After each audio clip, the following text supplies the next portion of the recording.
This is CBC Here and Now.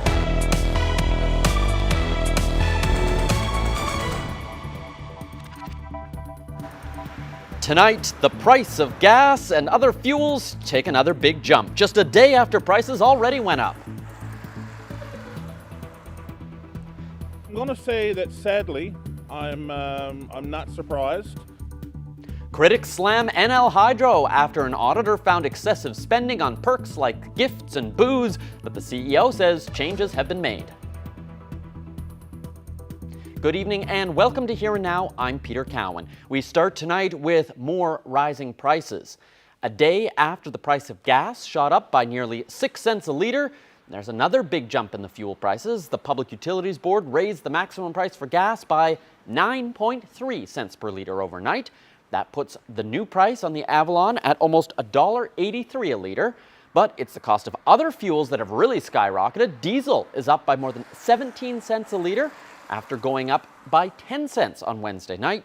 Furnace oil is up by nearly 15 cents a litre, and stove oil has increased by more than 15 cents on the island, nearly 13 cents in Labrador.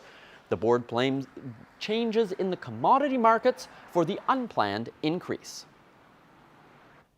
While keeping with the rising cost of living, ahead of the holiday weekend, we wanted to tally up just how much a Thanksgiving dinner could set you back, and turns out, like so many other things, it's going to be pricier this year. A new survey from Dalhousie University shows nearly a quarter of Canadians will make changes to their holiday meals because of rising prices. How much higher? Well, let's start at the center of the table. The price of turkey has gone up by an average of 15% compared to last Thanksgiving. The trimmings are also more expensive. Potatoes have gone up a whopping 22% in the last 12 months. Frozen corn is up 6%. And then there's bread. It's gone up by 13%. Ham, for those of you who aren't big turkey fans, is up by 10%. And you're going to need butter to make that stuffing and mashed potatoes. It's gone up by 13%. Even the cranberries are up 12% more expensive than last year. Well, keep in mind, these are some national averages, so your price at the local store could be even higher. From saving money to some serious spending, there's more reaction tonight to the Nalcor audit. The Crown Corporation that brought us Muskrat Falls consistently overspent on employee perks. Here Now's Terry Roberts has this update. 6 years. That's how long this independent MHA lobbied to get a look deep inside Nalcor. 4 auditors general later, he finally has answers. I'm going to say that sadly, I'm not surprised. An investigation targeting 5 years, ending in 2018. Ed Martin, and later Stan Marshall holding the top posts, at a time when serious questions were being asked about runaway costs and scheduled delays for Muskrat Falls. The probe revealed excessive and unreasonable discretionary spending, everything from booze and cigars to employee relocation costs that sometimes reached $50,000. And included shipping a tractor, a hot tub, 2 utility trailers, and six recreational vehicles. What happened at Nalcor is forbidden inside the provincial government. Nalcor employees receive benefits different than other public sector employees. Nalcor relied heavily on embedded contractors during construction of Muskrat Falls. Contractors were hiring other contractors and managing payments to them. This created risk for Nalcor. Embedded contractors sitting there making a fortune and allowing side deals with companies, it's gross. Not good enough for a public corporation, responsible for public money, says this MHA. I think most people would look at that and say this is absolutely ridiculous. The mess that went on in that corporation in this province, unchecked, it's frustrating. It's unacceptable. The PC government under Cathy Dunderdale sanctioned Muskrat Falls in 2012. Lane was a member of that administration and supported the project. I took them on their word that they knew what they were doing. But now is one of its fiercest critics and says a decision to give Nalcor so much autonomy is at the root of the problem. I think we set ourselves up for a disaster. Nalcor is no more. Folded into Hydro last year. A new CEO in charge. In response to the blistering audit, Hydro says sweeping changes have been made. For example, this Hydro-owned house in Churchill Falls no longer stocks alcohol. Tighter restrictions have been placed on Hydro's relocation assistance policy. And since Muskrat Falls construction work has concluded, there are only a handful of contractors remaining. However, some of our findings with respect to discretionary expenses remain in place. And that's not good enough for this MHA. Particularly given the fiscal situation our province is in, given the fact that our healthcare system is in shambles. Moving forward, I don't see this as something that's going to happen again. But as the Nalcor brand slowly disappears, its legacy is cemented in this power plant, this troubled power line, and repeated scandals that generations will pay for. Terry Roberts, CBC News, St. John's.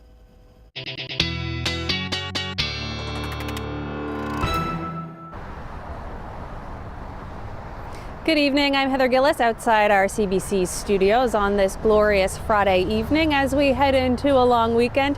Here to talk about your weather headlines that are on the way. So we've got snow coming for Labrador tonight. Environment Canada has issued a special weather statement for Labrador West, Churchill Falls into the Churchill Valley, Nain and the Hopedale areas. We'll break down where your snow will be and how much a little later in our show. On Saturday, we should have scattered showers for the island of Newfoundland and Labrador, and then we're going to have a nicer Sunday as the long weekend continues to roll along. We'll tell you a little bit about that later in the show.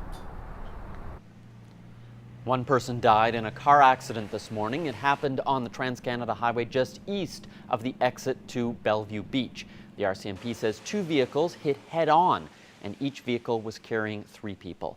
One person died at the scene, another person has serious injuries. This wasn't the only accident along that stretch of the road. One vehicle went over an embankment near the turnoff to Route 201 this morning. Police were publicly warning drivers to slow down. The RCMP is reporting another incident of attempted child luring. Police in Bay Roberts say an elderly man in a vehicle approached a young person in Spaniards Bay yesterday and offered money.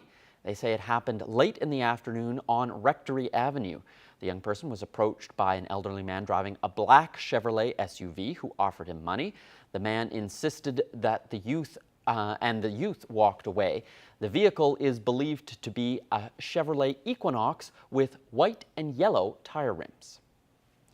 Well, across the country, hockey organizations are taking matters into their own hands in the wake of the Hockey Canada scandal. Sponsors are taking a step back as well. For its part, Hockey NL says it's committing to something different. Here now's Mike Moore explains. Senior leaders were grilled by the parliamentary committee. The highest levels of the federal government are calling for Hockey Canada to clean house. They need to realize that if we have to create an organization, get rid of Hockey Canada and create an organization called Canada Hockey instead, people will look at doing that. They no longer have support of their sponsors, of Canadian families that are sending their kids to play hockey, and they're also losing support from their own members. So I hope that they understand the message and leave before they burn it to the ground. The biggest brands in Canada, the biggest sponsors of Hockey Canada, have abandoned the organization. But here, Hockey Newfoundland and Labrador is not abandoning the national organization.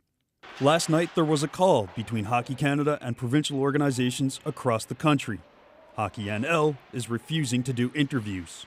In a news release, it says it will offer sexual violence prevention training, but it's not clear what that will look like. The scandal may be huge, but parents and minor hockey programs are reluctant to talk. Hockey Newfoundland and Labrador is not pulling funding from the national body, as some organizations have done across the country. Quebec has cut all ties with the national parent organization. Ontario is withholding its membership fees. Like the federal government, Manitoba is calling for a complete overhaul of Hockey Canada's leadership. And in the Maritimes, the scandal is threatening the World Junior Championship in Halifax and Moncton, just 2 months away. All considerations are part of the equation, but let's hope we don't get that far. Despite calls for a rebuild at the senior level, Hockey Canada is refusing to make that play.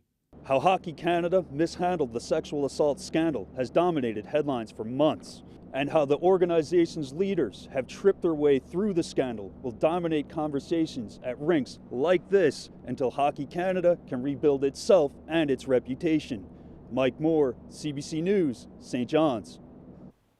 Staying with the scandal, a former premier as well as a former director of senior hockey in this province believes Hockey Canada as we know it will cease to exist, and he says that's not a bad thing.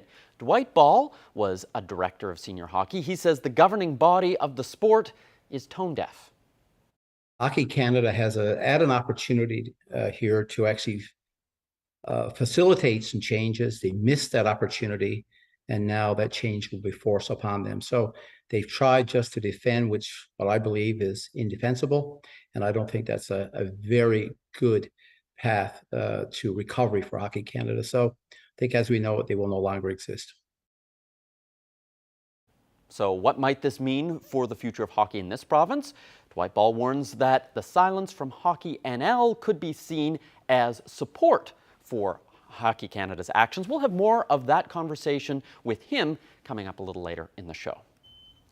Well, a recent fire that gutted an apartment building in Corner Brook spread very quickly. Crews were called to the Crestview Avenue apartment around 2 a.m. Thursday morning.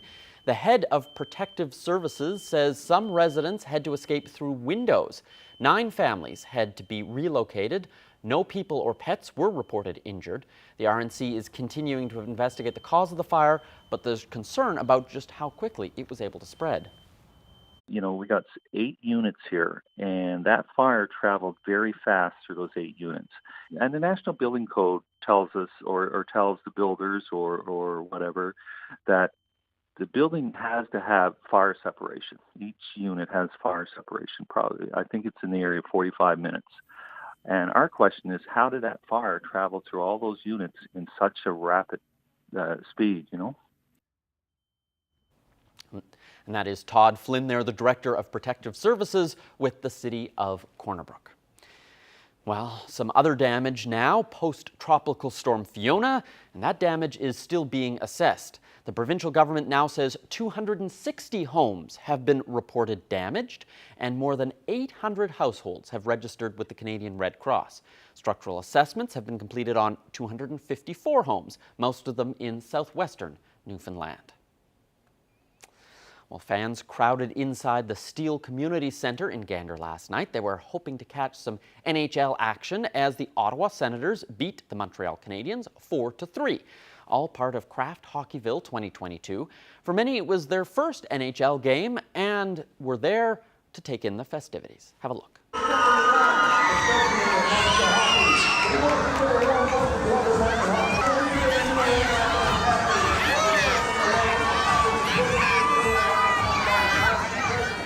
I was there with you guys when you guys were walking out, and the carpet was down. What were you like saying to each other when you were walking out? What were you thinking? I'm nervous. Oh no, what's gonna happen to us? What if we mess up?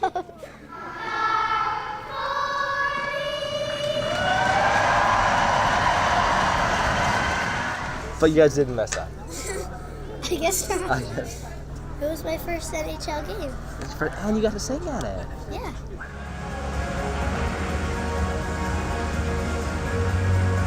You know, the Hockeyville Cup is something that's pretty special, obviously, to be able to hoist it and show it to our community. Then, hey, you know, it was a special moment.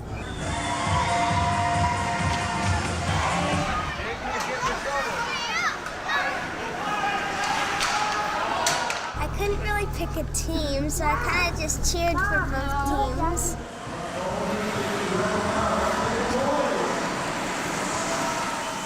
Oh my God, it was like a once-in-a-lifetime, like amazing experience. And especially since I got to do it with all like my close friends, just made it so much like over the top. Any particular highlights? I mean, I know you're on the ice and it kind of speaks for itself, but... I'm definitely gonna have to say it was when Avery stepped on the ice with his skate guards on after repetitively being told that no skate guards should be worn. Yeah, I didn't get the memo. No.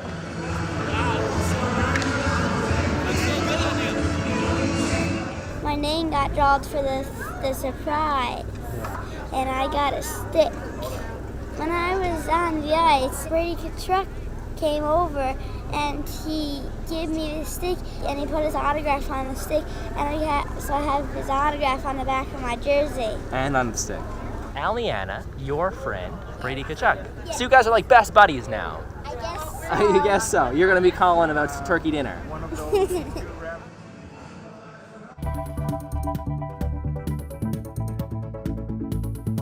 Well, young people across the province are stepping up to help the southwest coast recover from Fiona. 7-year-old Elijah Gillum of Bonavista set up a hot chocolate stand and has raised $1,400 and counting.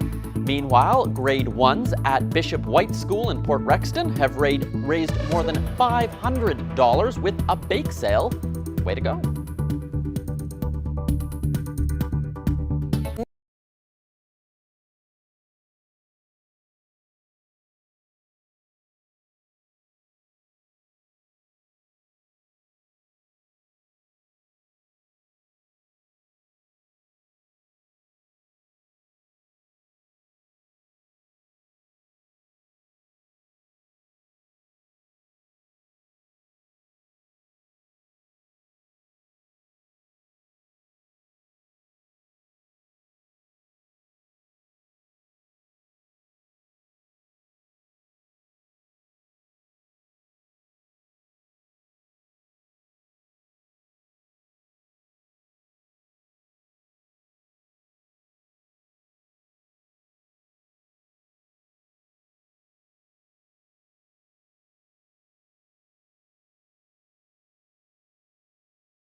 Welcome back to Here and Now. I'm Heather Gillis. Let's take a look at the weather, and it is a bit of a gray, overcast night here in St. John's. It was a little different this morning. It was rainy here on the Avalon Peninsula, and it really felt like a soggy one, and we picked up a little bit more rainfall than expected. Let's take a look at the totals. Okay, as for that rainfall, Argentia picked up just shy of 22 millimeters, Brigus about 21, Bauline 18 millimeters of rain. The St. John's Airport, you picked up 16 on the nose, Carbonear just under 15 millimeters of rain, and just shy of 8 in St. John's West. Now, watches and warnings for tonight. What we have here is special weather statements issued by Environment Canada, and that's because there is snow on the way for this region. Churchill Falls, Labrador West, into the Churchill Valley, and Nain and Hopedale. So let's break that down a little further. In Labrador West, you can see 5 centimeters of snow, 10 in higher elevations. It could be mixed with ice pellets, a similar forecast for Churchill Falls and the Churchill Valley. And that snow is going to start tonight and last into the early morning hours. By Saturday morning, Nain and Hopedale, you will be seeing that snow in similar amounts, 2 to 5 centimeters for you, 10 centimeters in areas that have higher elevation. So let's take a look at the future tracker and see how that's going to shape up for you. You can see that snow moving into the Labrador West region tonight. Let's push on through there. It's going to push through into Churchill Falls and the Churchill Valley by midnight. And going into tomorrow morning, it could be a snow-rain mix for you, with the snow spreading northward to Nain and Hopedale, and in behind it for Happy Valley Goose Bay is rain. This is also going to bring showers to the Avalon Peninsula and along the southwest coast of Newfoundland. You can see it pushing through there on Saturday until the evening hours. Tonight, here's what your forecast looks like. It's going to be rain, drizzle, and fog for the Avalon Peninsula and for the south coast of the island. From Burgeo, Ramea, your winds are going to pick up. They could gust to 50 kilometers per hour. Your temperatures are going to be 10, 11-ish degrees for the Avalon and along the south coast. You've got a chance of showers overnight for the west coast, and a chance of showers starting after midnight if you are on the northern peninsula. On up into Labrador now, it's going to be quite chilly overnight. -1 in Labrador City with that snow moving in. Factoring in the wind chill, yes, I said wind chill, it's going to feel like -7 for you, and in Western Labrador, your winds will be 30, gusting to 50 out of the northwest. Some cloud tonight in Nain before you've got snow moving in tomorrow.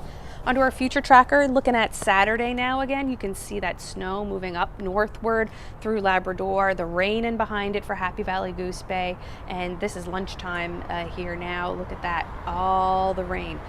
Chance of showers for the island of Newfoundland as this system passes off the island, clearing off, giving us a much nicer Sunday. There you go. That's your snowfall accumulation for Labrador. You can see the snow and higher elevations there. We should get about 5 to 10 for Labrador City, Wabush, Churchill Falls. Any snow that is going to fall in Happy Valley Goose Bay, that'll wash away, and your snow in higher elevations for the Nain and Hopedale regions.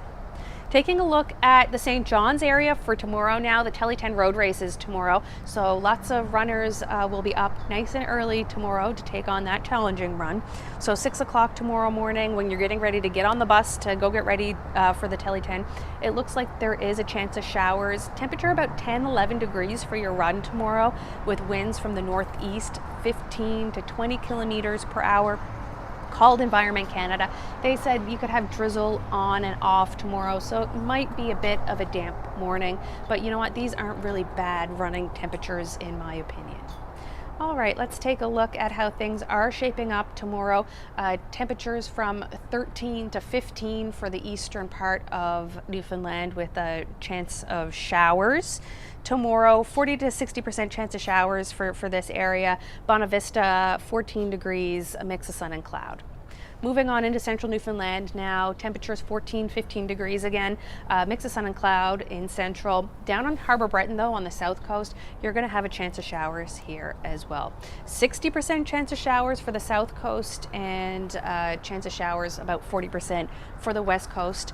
Temperatures between 15, 16 degrees, a little chillier on the northern peninsula, and moving on into Labrador, there's that 10, 15 millimeters of rain for Happy Valley Goose Bay, 5 to 10 for Nain, 5 to 10 centimeters of snow for Labrador City. That'll be flurries by tomorrow. And we can take a longer look at your forecast, the extended forecast, coming up a little later on Here and Now.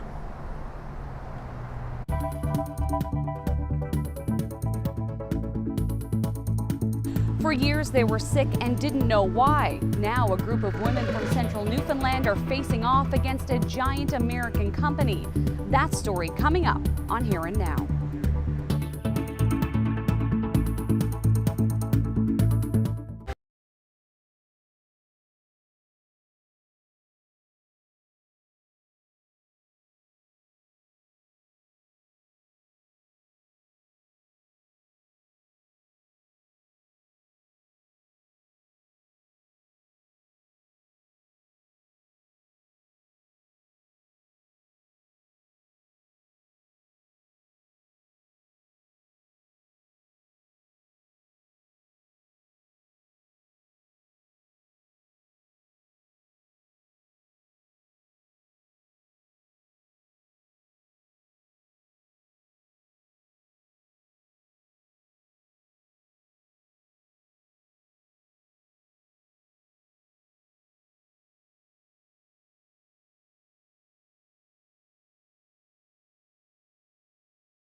Well, Hockey Canada is facing a lot of pressure over how it's handled sexual assault cases. Federal politicians have called for the board and senior executives to go over how sexual assault cases were handled.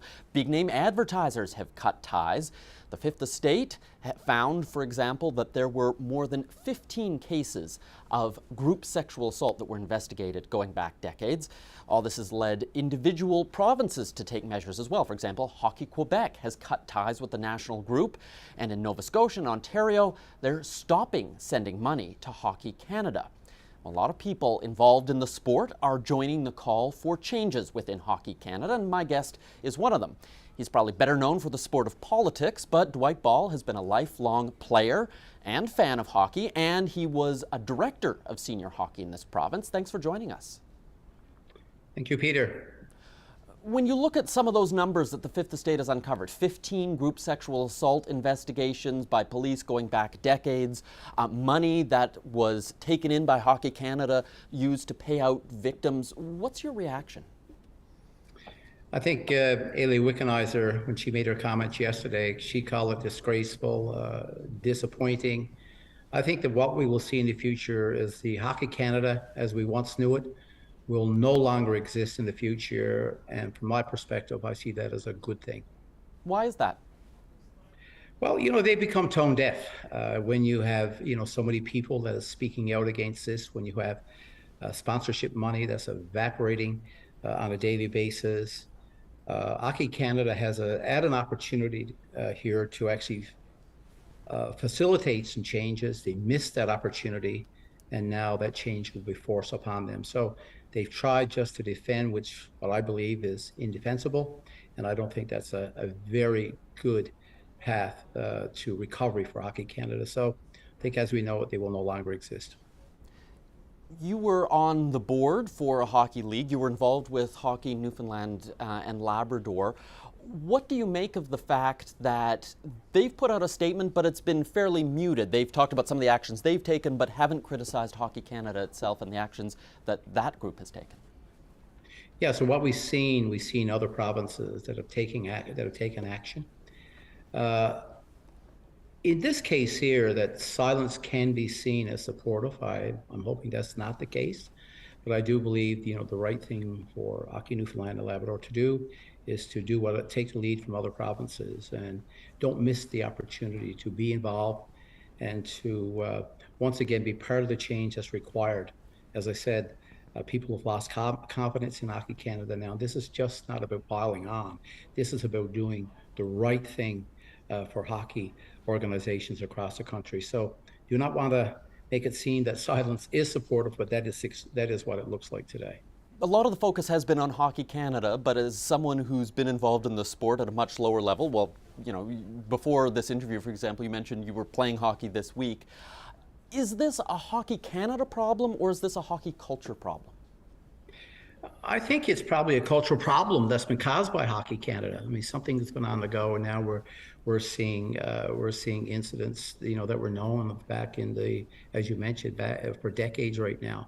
So this has now become embedded in the day-to-day activities of Hockey Canada, and the way that they dealt with it become almost precedent setting. So these decisions have been passed on from, you know, one leader to the next, it seems. That's what it looks like today.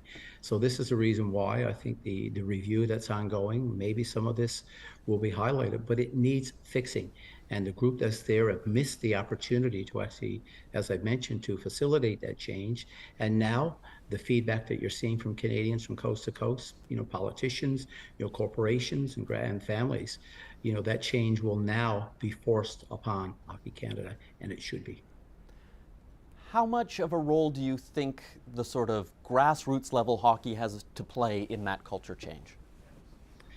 Quite a bit, and I think that, you know, we need to get back to grassroots hockey. That's what it was all about. Every young hockey player felt that, you know, they had the opportunity to actually play, you know, at a very competitive, you know, play a competitive game, but play with fairness, have some fun with it.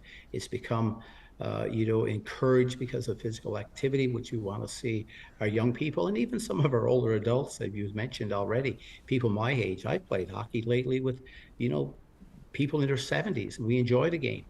So we need to get back, and that's the grassroots, hockey, I think, that we're missing today. And it's become very corporate and somewhat elitist.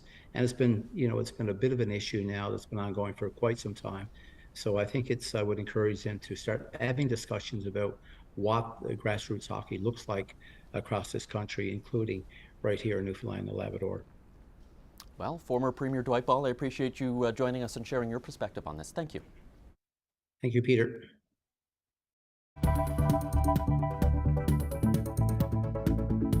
Wonderful job to do, and I'm so proud to come here.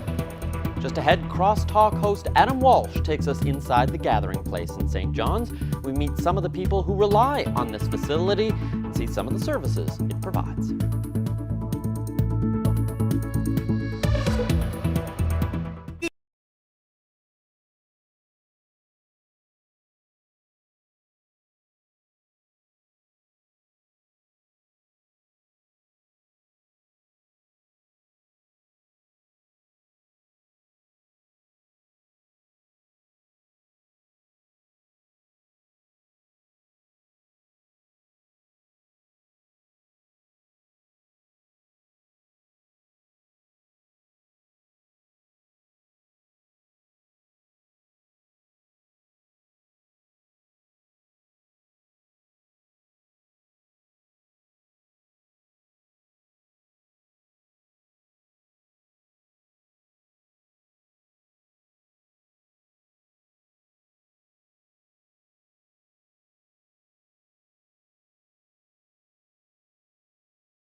Hi, I'm Adam Walsh, host and producer of CBC Crosstalk. Earlier this week, I had a tour of the gathering place. I went in and I met a few of the folks who go there most days, and I brought a TV camera so you could come along. Gathering place, as it is today, is a former Mercy Girls' School. So this became vacated in 1993 when we had a change in our education system in Newfoundland and Labrador. And the two congregations of Sisters of Mercy in presentation, said, well, let's utilize the space. And they came into the school here and started cooking a pot of soup once or twice a week and invited people in who were hungry to have a place to come for a meal. So the whole history of the Gathering Place has been and continues to this day to be about providing a support or service to a segment of our community which is quite often described as vulnerable or marginalized, those who are struggling within society, to provide assistance and support to them. And every time the sisters created a new solution to those supports, they learned of another need. And over the years, it's grown to what the Gathering Place is today. What we do is we recognize a need and we layer on services that are going to respond to that need. And, I think it's really guest-driven. So we really try to focus all of our services around the guest. What are they identifying as their needs? And then how do we work and how do we partner to provide services to respond? I think people tend to equate the Gathering Place as providing that meal service, and I think they'd be surprised at just the breadth and the scope of services that go on here. Well, the Murphy Center has partnered with the Gathering Place, and we're offering foundational literacy, numeracy, and digital literacy programming to guests of the Gathering Place. This is a population that doesn't normally have access to educational programming. The average age of our participants is 52 years old. So it's really satisfying to be able to offer literacy programming to guests here. They really value it, and it really adds to the quality of their lives. All the staff, I find them really, really nice. Even the volunteers in the kitchen, they do a wonderful job. They do. And I'm so proud to come here. That makes me feel happy. This is our guest boutique at the Gathering Place. We frankly just call it the boutique. It's a place where our guests can come and pick up things they need throughout the week. We also offer after-hour service to guests who come late and for some reason need something urgently. We're here to do what we can to help them. The opportunity for guests at the Gathering Places is probably the one highlight of a day that may not be going so great. So we try to give them a good experience as if they walked in somewhere else. We treat them like the king or queen, and we try to outfit them with everything we possibly can help them with. My role is to build a sense of community among our guests and let them know that they are loved and cared about by our community. They sit with each other at mealtime. It's like a family atmosphere, and it's a sense of belonging that they don't get outside these fences. So that's what we hope to accomplish and give the individuals here. So in 2014, when the building was redone, the Gathering Place had 400 registered guests. By 2019, that had grown to about 900.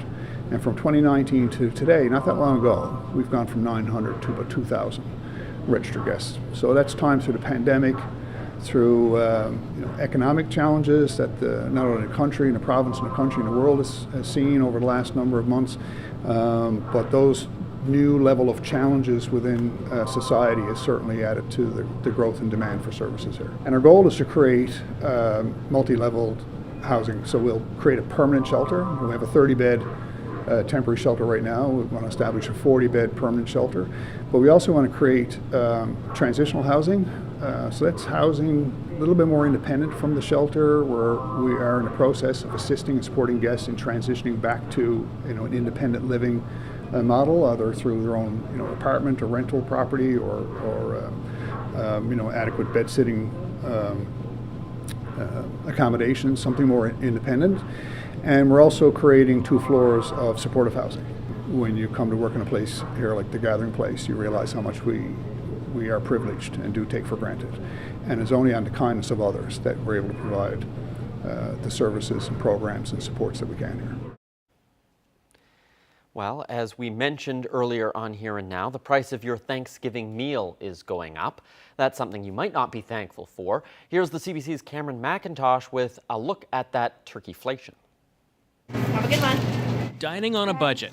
Kira Mafiola is still going to have Thanksgiving. Yes, I am. I'm not buying an old turkey. I'm just buying a small turkey breast. Yes. Cutting back. Jerry Brown isn't going quite that far, but he's comparing prices. Yeah, I'm paying attention, but it's It's only once a year. Holiday traditions are tough to break even when they cost more. Turkeys are up 16% over this time last year. Still, in a recent study, they're topping the list of Thanksgiving foods. This can of pumpkin filling is up over $1. Potatoes are up 22%, bread 13%. Still, after years of health restrictions, this grocer says people are spending. Everybody's still very happy that Thanksgiving's coming up, family time. And they'll try to stretch their dollar as much as possible. Professor Sylvain Charlebois ran a poll. He found more than 2/3 of those celebrating plan a similar meal to last year, while nearly a quarter say they'll be making some changes. We actually think that probably the bird itself will be the target of some adjustments. People may decide to opt for a smaller bird. A turkey shortage is compounding that. This butcher says that's pushing sales of other meats. People are buying roasts, they're doing briskets on the smoker, pork butts on the smoker, so a little bit different from the norm. If relatives are part of Thanksgiving tradition is also relative to your family. At this restaurant, lots of orders for Filipino Thanksgiving meals. Crispy pork belly, the big seller. Everything has really gone up. But we still try to make it very affordable, but not compromising the quality of food that we serve. Just trying to have a normal and affordable Thanksgiving. Cameron McIntosh, CBC News, Winnipeg. Well, the Canadian economy gained 21,000 jobs in September, but the number of people looking for work shrank. So the unemployment rate fell only slightly from August to 5.2% nationally. There were more jobs in education, healthcare, public service, and social assistance, but fewer in manufacturing, information, culture, and recreation. Year over year, wages are up a bit. The average hourly wage of employees is now $31.67. A new season of Marketplace kicks off tonight. CBC's investigative consumer show is marking 50 years on the air. Tonight's one-hour special looks at some of the greatest highlights and connects with the first co-host of the show. David Common offers us an early sneak peek. Okay, ready to fly. In 3, 2, 1. Fly them. All set for a brand new season. I'm very excited about it. So am I. Harry Brown is my new co-host. I'm Joan Watson. Welcome to Marketplace. What a way to kick off a TV show. Tonight on Marketplace. Marketplace. Marketplace began in 1972, a consumer investigative show that would endure. And with a woman as host of a network TV program back then, Joan Watson was a trailblazer. That is the converted Simca with the modified safety features on it. It will be pulled on a cable from an engine way up the other end of the track, come down here, and go on impact up there to the barrier and hit it. 5 decades on, we're in Halifax to find the Marketplace original. Hello, David. Very good to meet you. My pleasure. Joan is now 90 and sharp as they get. I'm one of the current hosts. Well, welcome to the show. Thank you very much. It wasn't official until you're welcome. And Joan remembers what motivated their work. The inequity of some situations that young families found themselves in, things they couldn't afford, places they couldn't go, kids they couldn't educate. And usually we could do something. That was the great part about it. We made change. Joan would go on to shape the program and stay as host for a decade. We actually have something for you. We have a check. Driven by a desire to be an advocate for the average person. But you're not going to talk about them? Not today, I'm not. Gosh, you've missed a good chance, Mr. Lawrence. You'll be back, I know. You're right. You broke a barrier in many ways by being not just the first host of Marketplace, but a woman who was a host at a time not many women were hosts of TV programs. That was quite true, and I got a kick out of it. It was lots of fun. What was it that most excited you about being on the program? When change started to happen as a consequence of Marketplace, that's when my flag went up, and I got a big kick out of it. Tell me, what do you think of luncheon meats now? I was really surprised to find out that how bad these luncheon meats are that we find out that you can buy on the supermarket. Marketplace has evolved in the years since. I haven't been diving in a few years. I'm told this is what it's going to take to get a job. What is it that they're doing? They're sexualizing women. Taking on a wider array of investigations. We're launching a new special series about Canadians from coast to coast calling out discrimination. Good evening. I'm Joan Watson. But it's built on the foundation Joan laid out 50 years on. This is Marketplace. David Common, CBC News, Halifax. You can watch the full 1-hour Marketplace 50th anniversary special tonight at 8:30 in Newfoundland. That's 8 o'clock in most of Labrador on CBC TV, and you can catch it on CBC Gem.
Time to take a look at who's celebrating this week, and we're going to start off with a big one. 70th anniversary greetings to Prescott and Annie Dines from Mount Pearl.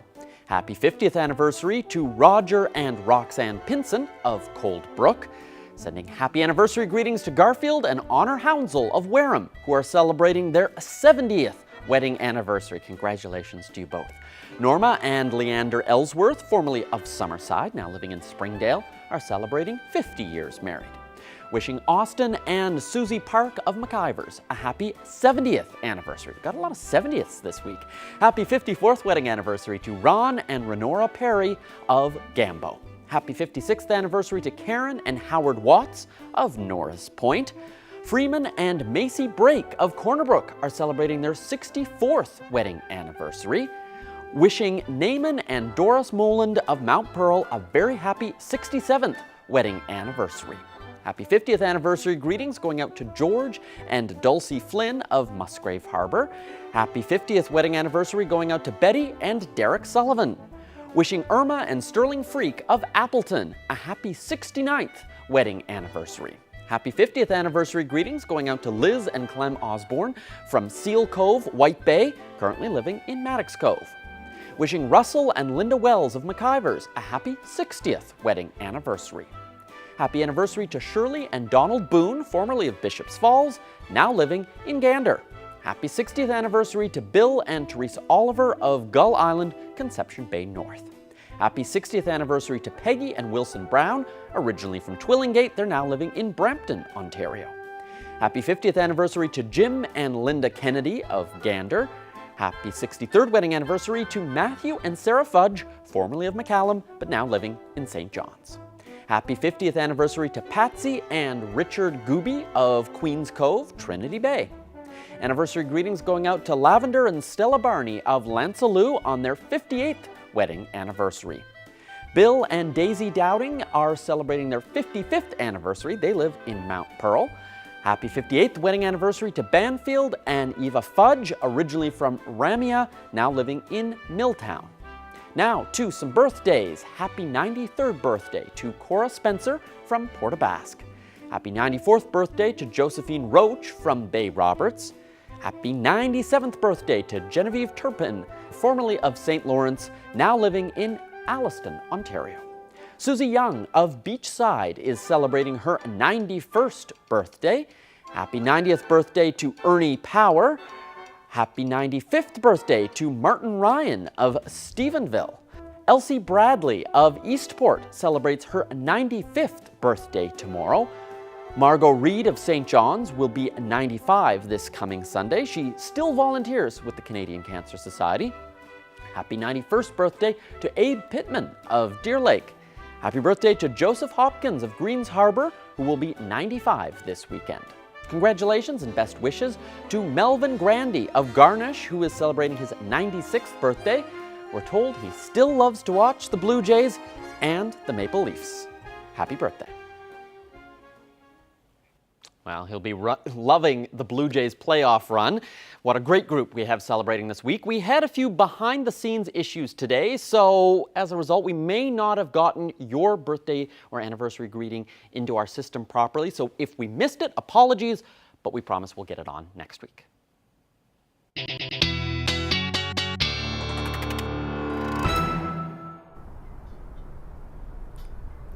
And now it's time to take a look at our long-range forecast.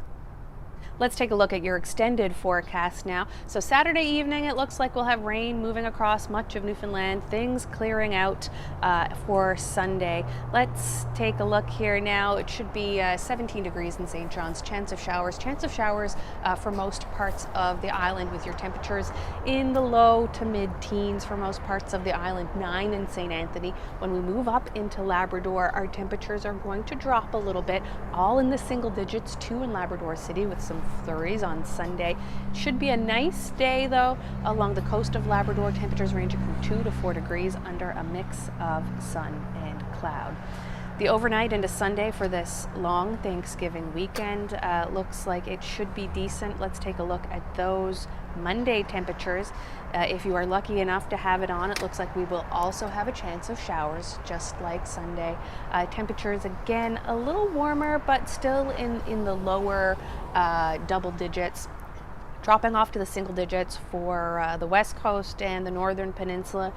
Fairly chilly day. It looks like there could be some flurries for Labrador West, a snow-rain mix for Happy Valley, Goose Bay, Nain, and same thing for Cartwright, but it looks like it could clear off and you could see a little bit of sun and cloud later in your day. Let's look at your 5-day now. It looks like there is a chance of showers going right through the weekend and on into next week.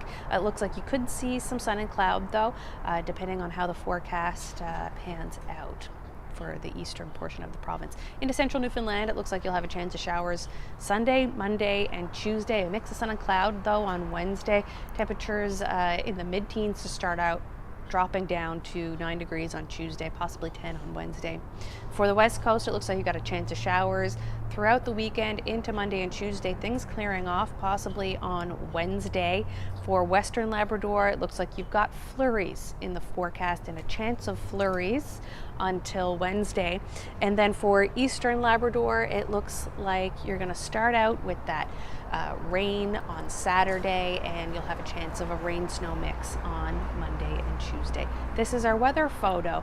This is the sunrise over Signal Hill, and this photo comes to us from Leona Rockwood, and it is perfectly peaceful. If you'd like to send any photos to us, you can do so at nlphotos@cbc.ca. Beautiful photo of the sun rising. It has now set about a half an hour ago, bringing the temperatures down with it. A little bit chilly out here now. Peter? Yeah, well, it's certainly a different environment out there from when we started the show with some sun, with at least a bit of cloudiness, and now into some of the darkness. Well, before we go tonight, we've all doodled on the side of a page, but a British artist has taken the hobby to a whole new level of his house. Take a look. Just such a great process. You feel almost like an out-of-body experience. You're just indulging yourself in this free-flowing state. Yeah, that is something. Sam Cox, also known as Mr. Doodle, has covered every single part of his home with art, from the walls to the floors to everything. Yes, like everything in his bedroom and his bathroom. His busy marker pen has spared a few surfaces across 12 rooms, and if decorating indoors wasn't enough, he's found the time and the energy to tackle outside as well. What I'd love to know is how many pens does he have to go through in order to cover all of that space?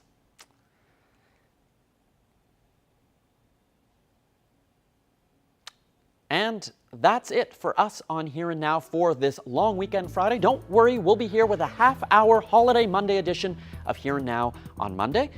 Have a great weekend, everyone.